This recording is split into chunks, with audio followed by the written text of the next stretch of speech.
Hari ini aku bakal menyampaikan berita besar ke teman-teman semua dan berita ini seputar FTX. Seperti kita tahu di akhir tahun 2022, FTX itu sempat mengumumkan kebangkrutannya dan itu sempat menghebohkan banyak orang teman-teman, terutama di komunitas kripto. Nah sekarang ternyata mereka kembali nih dan berencana untuk mengembalikan sebagian dana pelanggan yang dirugikan tentunya oleh FTX. Cuma pertanyaannya, berapa banyak sih dana yang bakal dikembalikan? Lalu dengan cara apa mereka akan mengembalikan itu? Dan yang paling penting, gimana dampaknya buat kita semua, baik itu investor kecil, trader aktif, atau mungkin kripto entusias seperti aku? Nah, yaudah langsung aja teman-teman, kita bahas secara lengkap dan teman-teman bisa simak aja video ini sampai habis karena ini bakal relate banget dengan kondisi kripto saat ini. Pertama, latar belakang FTX. Nah, jadi buat teman-teman mungkin yang belum familiar, kita bakal sedikit flashback ke tahun 2022. Jadi untuk FTX sendiri memang terkenal sebagai salah satu bursa kripto terbesar di dunia. Banyak yang suka pakai FTX ini karena fiturnya lengkap. Bisa trading spot, future, sampai staking juga bisa. Tapi di November 2022, bursa ini tuh mendadak bangkrut teman-teman. Alasannya, ada tuduhan kalau mereka itu salah kelola dana pelanggan dan mereka pakai duit itu buat nutupin kerugian perusahaan lain yang terafiliasi sama mereka. Bayangin aja nih, miliaran dolar dana pelanggan itu mendadak hilang begitu aja. Gimana nggak panik ya kan? Ini akhirnya bikin kepercayaan orang ke industri kripto tuh turun secara drastis tentunya. Bahkan banyak orang yang jadi trauma nih buat masuk ke pasar kripto lagi. Tapi akhirnya setelah lebih dari 2 tahun proses hukum yang bisa dibilang ribet ya, FTX sudah punya rencana buat balikin dana ke pelanggannya. Kabar ini tuh bisa dibilang ya jadi angin segar ya buat holder kripto, tapi juga memang ada tantangan di balik itu semua.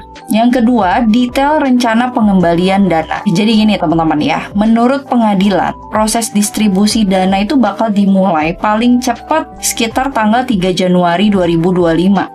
Tapi memang butuh waktu sekitar ya 1-2 bulan lah ya. Setelah itu mungkin baru mulai benar-benar cair dan bisa dibagikan secara rata ke para pelanggan FTX dulu. Jadi nih, kemungkinan besar pelanggan itu bakal mulai nerima uang mereka sekitar Februari atau Maret 2025.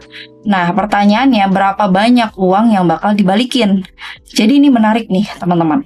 FTX itu ternyata sudah berhasil mengumpulkan aset sekitar 14,7 miliar sampai dengan 16,5 miliar US dollar.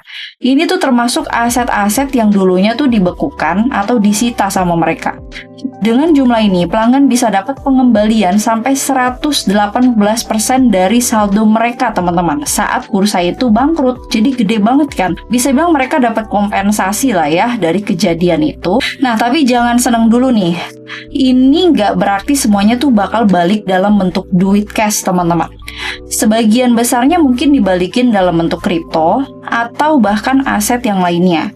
Jadi tergantung gimana prosesnya nanti. Jadi buat teman-teman nih atau kalian yang punya klaim di FTX, pastiin kalau teman-teman tuh terus update soal teknis distribusi pengembalian. Ketiga, dampak positif untuk industri kripto. Oke, sekarang kita bakal bahas dari secara dampak positifnya dulu nih teman-teman. Kalau misalnya sampai rencana ini berhasil, mungkin ada beberapa hal baik yang bisa terjadi di industri kripto. Yang pertama, pemulihan kepercayaan. Orang-orang yang kehilangan duit di FTX pasti kan mengalami trauma berat ya. Tapi dengan adanya pengembalian ini, otomatis mereka tuh bisa mulai percaya lagi teman-teman sama industri kripto.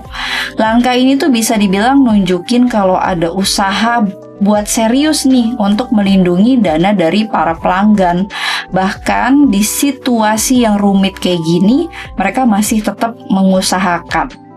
Nah, yang kedua, ada potensi likuiditas pasar mengalami kenaikan. Kalau misalnya dana ini cair, teman-teman, uang tuh bakal balik lagi ke tangan pelanggan. Artinya kan mereka punya opsi ya buat beli atau trading kripto lagi. Dan bisa dibilang, ini bisa bikin likuiditas pasar naik, serta aktivitas perdagangan jadi lebih hidup. Yang ketiga, reputasi kripto bisa pulih kembali.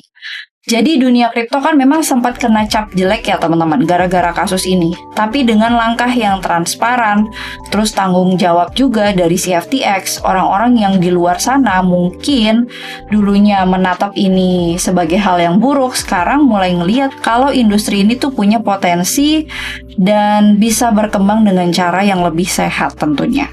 Nah tadi kan efek positif ya, sekarang dampak negatifnya apa nih buat industri kripto? Ini mungkin bisa dijadikan sebagai antisipasi ya buat teman-teman semua. Pertama ya, adanya potensi tekanan jual besar-besaran.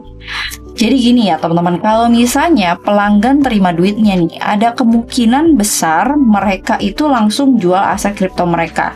Bayangin aja kalau misalnya miliaran dolar dalam bentuk Bitcoin, Ethereum, atau aset lain langsung dilempar ke pasar, ini kan bisa bikin harga turun drastis teman-teman. Tapi ya kembali lagi, semua itu masih potensi. Yang kedua, kemungkinan volatilitas tinggi. Jadi dunia kripto itu kan memang nggak pernah tenang ya teman-teman. Pengembalian dana dalam jumlah besar kayak gini nih pasti bisa bikin volatilitas tuh makin tinggi. Harga bisa naik turun dalam waktu yang singkat dan ini bisa bikin investor jadi nggak nyaman. Yang ketiga, isu kepercayaan yang belum selesai. Jadi walaupun bisa dibilang langkah FTX itu udah cukup bagus ya buat bertanggung jawab sama para korban, nggak berarti semua orang tuh langsung percaya lagi gitu sama bursa kripto.